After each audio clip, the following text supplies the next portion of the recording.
Errol Spence sparring in over 100-degree weather, training for Manny Pacquiao. It's just like my fight with Miguel Cotto, and I will fight.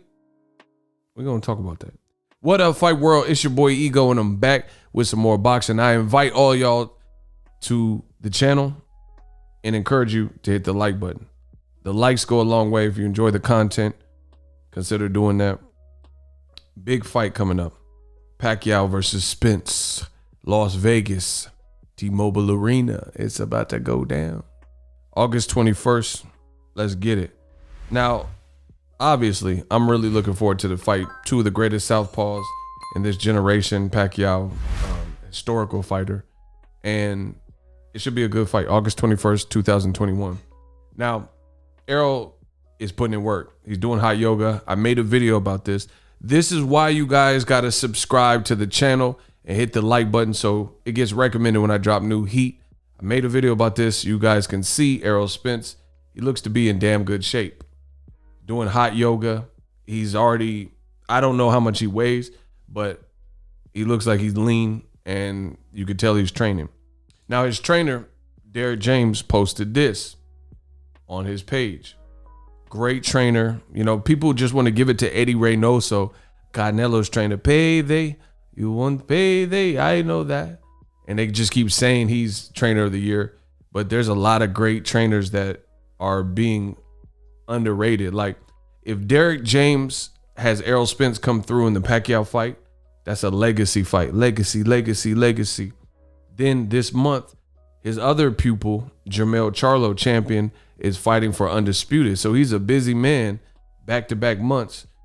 If both of those fights go Team James's way, he's the trainer of the year. There's really nothing that Canelo can do to surpass that. Because let's say Canelo fights Caleb Plant for undisputed. Guess what? Jermell had a tougher road at 154 than Canelo did. You know, Canelo's best fight at 54 was Mayweather, lost, and then Edson Lara, and he arguably lost. And then some of the other names like Angulo, he was coming off a loss. They both were coming off losses, stuff like that. So you got to give credit where credit's due. Jermell Charlo has a chance to be undisputed, and his other star fighter is fighting Pacquiao, which is, who else has done what Pacquiao's done? 8 division champions. Stop it. Now, the title of this video, you guys see the thermometer in the gym.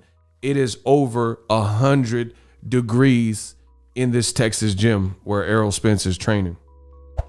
Derrick James says 7.5 more weeks of this triple-digit weather. Woo. We are earning everything that we get, pushing ourselves through these very harsh conditions. So that's crazy, triple digits. I can attest to this. I went to Errol Spence Ocampo, covered a lot of Errol Spence fights. I was at that fight, Frisco at the Star, and I almost passed out the weigh-in. Not literally, but I felt like passing out, right? Derrick James also posted this video, and you could tell he's in shape. You know, we've seen Derrick James a lot bigger and like, you know, his face puffier and stuff. He's getting in shape because he got top quality fighters. And he's like, you know, I got to keep up with these guys. So credit to the trainer. You know, no knock on Eddie Reynoso, but Eddie Reynoso used to box just like Derrick James. But Derrick James is taking it a step further by actually being in shape. He looked in great shape. Eddie Reynoso, you know, over the years, he kind of got a bit bigger, you know, and I ain't trying to overly judge his weight. It's just, it is what it is. So Errol Spence, he looks in great shape. His trainer, look, Derrick James look like he about to fight.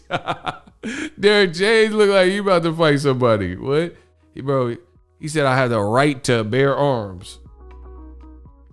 They both sleeveless. Man, come on. This is a huge opportunity for Errol Spence. Look, there's Mel. Yeah, keep running your mouth. Keep running your mouth. And he fighting July 17th, trying to be undisputed. Camp time. They trying to eat. They trying to eat. Castano, that's a great fight. July 17th, y'all see it, Showtime. Make sure you tune into that. Salute to Derrick James. Let's take a look at the leaked footage and sparring footage of Errol Spence man down. There's a promo video that just dropped, hit the streets. Errol Spence. We got to take a look at that. Roll the clip.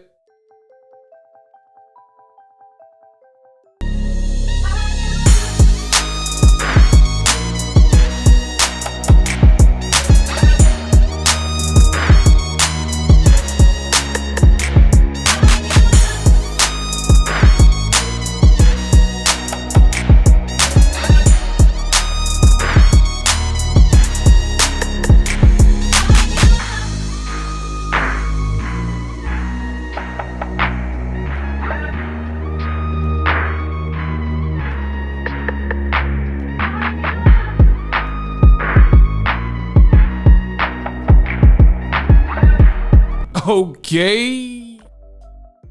Now you see Errol Spence turned up, bro. He looks like in crazy shape. He's not even fighting till August.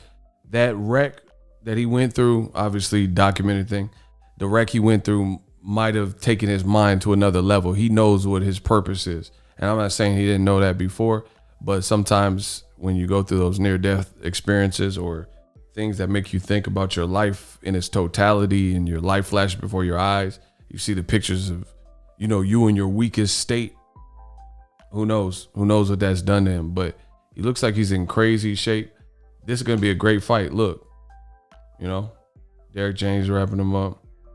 Crazy sweat. Just like I showed you, the gym is 100 degrees plus. And Derrick James, I have an interview where he said that, where he said that the gym gets extremely hot. I like the opening, how I had the ESJ on the bags. He's reaching that superstar status, like even more so. I remember watching Errol Spence on PBC undercards. Real talk.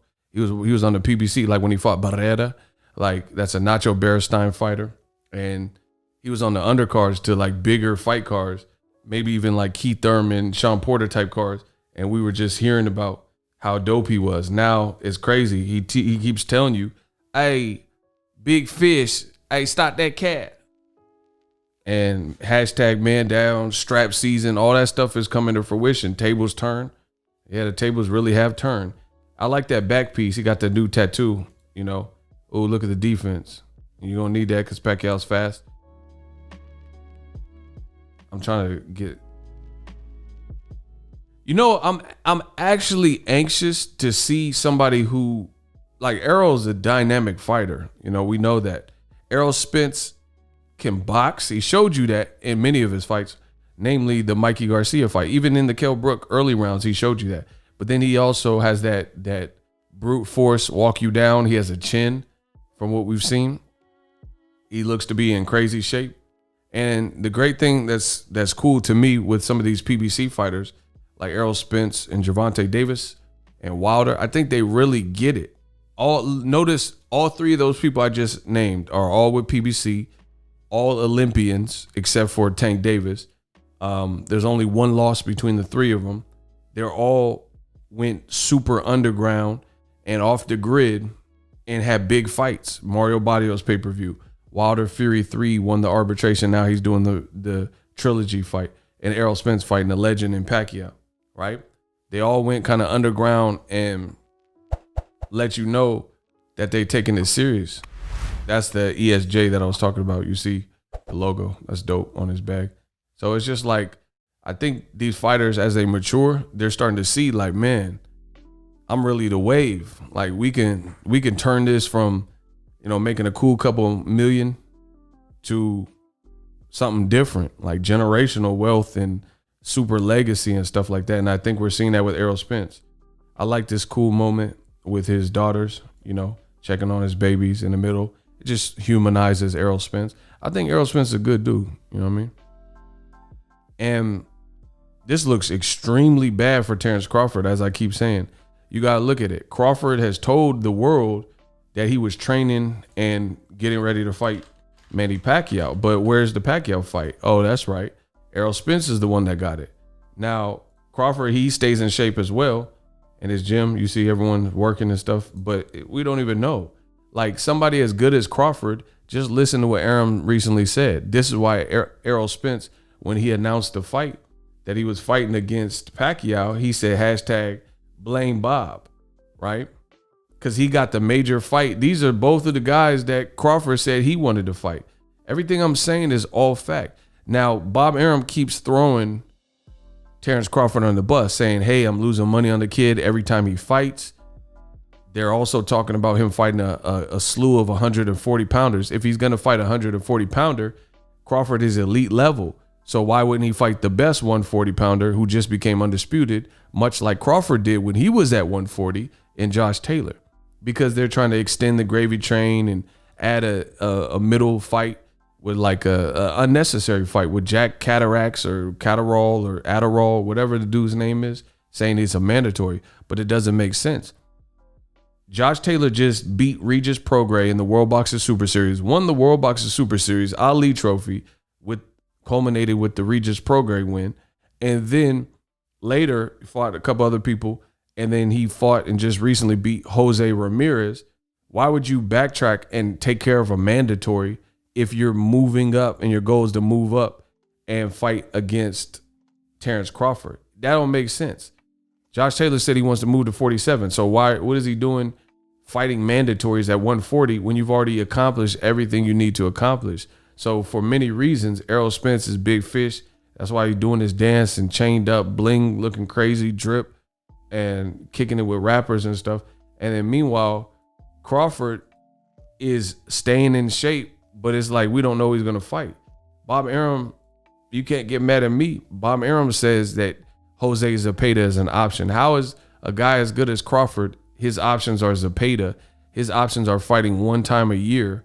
Because if he fights in October, you have him on the shelf until his contract expires. So what good is that? Crawford should be in his prime years right now, 33-ish. And you talking about him fighting one time a year. And then he fought Kell Brook last, guy that Errol Spence beat in 2017. I mean, any way you slice it, to me, that is a bad look. That is a bad look. And people are mad with old media saying, oh, this is unfair and Errol needs to fight him. Listen, life ain't fair. Business definitely ain't fair. Crawford made his bed. Crawford said, I'm the A side. Crawford said, I'm bigger than Errol Spence. Crawford says, I don't need Errol Spence. I could pull all of it up right now. You really don't want me to do that because you know I'm not lying. He says, I don't need Errol Spence. Errol Spence need me. I deserve the lion's share 60-40. I deserve 50-50. But the business semantics don't equate to what Crawford is saying. Like, yes, he's a great fighter. Yes, he stays in shape. Yes, he's awesome to watch. But you do not have the full metal jacket and the echelon of names that Errol Spence is having. And the guy you wanted to fight, Pacquiao, guess what? In triple degree Texas heat, he training for that guy. Meanwhile, Crawford went to Colorado and had people under the impression that he was training in preparation for a fight with Pacquiao in Abu Dhabi. That's probably why Crawford's been pretty quiet. You know, he's been really extremely quiet recently. I haven't heard him say much. We heard Bomac say, I don't give a ish about Pacquiao Spence. Well, who acts like that? If you have a fighter, you're the manager of a fighter who's undefeated with the WBO belt, but you don't care what happens in the division with the two other hottest names. Pacquiao beat Keith Thurman and he's a legend. Errol Spence is the other guy that's supposed to be number one outside of Crawford, and you don't care. So that sounds like sour grapes to me. It sounds like sour grapes that you would say that. Bomac would say that. Meanwhile, Crawford, he ain't said nothing of the sort because I think he knows he got played. And I can keep going on and on and on, but I have so many questions. How is it that your manager, your team, top rank, ESPN, they got 90 million, 100 million homes that ESPN is in, but Shakur and Terrence Crawford don't seem to be able to get the names they want. Oscar Valdez has been called out by Shakur, the guy you see on the screen, several times since they were at featherweight. Now they're at 130 together. Still won't happen. It's still not happening. Crawford, why were they trying to do the Pacquiao fight in Abu Dhabi anyway?